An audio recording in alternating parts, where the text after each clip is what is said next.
Leyla beni seviyorsun. Bunu sen de biliyorsun.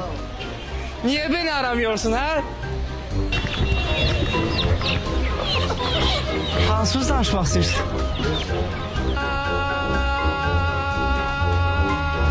Anladım, teşekkür ederim. Gideyim ben, çıkıp gidebilirim. Çay içebilirsen gidebilirsin. Çay içip gidebilirsin. Ola çayımızdan için gidin.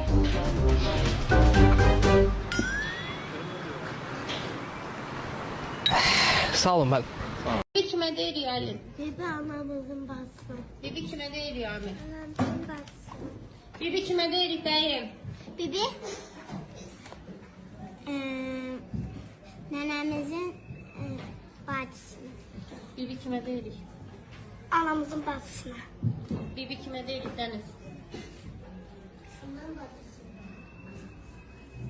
Deniz belki danışasan. Bibi kime değil Deniz? Bibi'nin bacısına. Nenem bak. Hansı canlının atası da kulübatlayır, anası da kulübatlayır? Ya kulübat nəşə çəkərsən kulübat. Yo, Rus dilində başqa bir mənası nədir? Kulübatlamağın əsl mənası nədir? Bu kulübatdama mən bilmirəm də qoyam. Gərək kulübatdaya Kulavatlamak beləcə gedib gəlməkdir. İlli boy canlı. Yox, kulübatlamaq. Tama nə deyirsən sən? Nə var da? İtlər.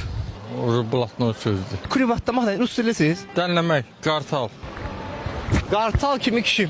Yəqin qurbağa olar da o. Elə bilirəm ki, onlar elə dişlərkəy bilinmir də, elə şaqqıldadırlar gedir. Yox, kulübat deyir. Sizin adınız nədir? Trampower olsa yaxşı olar. Yox, sizin tam adınız nədir? Gülməmmədov Əmralı Qüdrətoğlu. O qədər yerləşdirə bilməyəcəklər müəllim, bu daşın üstünü, büsünün üstünə, amma bacardığımız qədər çıxacaq. Və Böyük Əmrə. Bütün iki ayaqlıların hamısının atası da dənliyin, anası da. bu iki ayaqlı adamdır axı müəllim. İki ayaqlı yox, quş məhsulundan deyirəm ki, kulüvat dediyin o iki dənliyirsə, quşlar dənliyir də. İki ayaqlı töyük, hündüşqa, cücə. Çox tarixi cavab idi müəllim.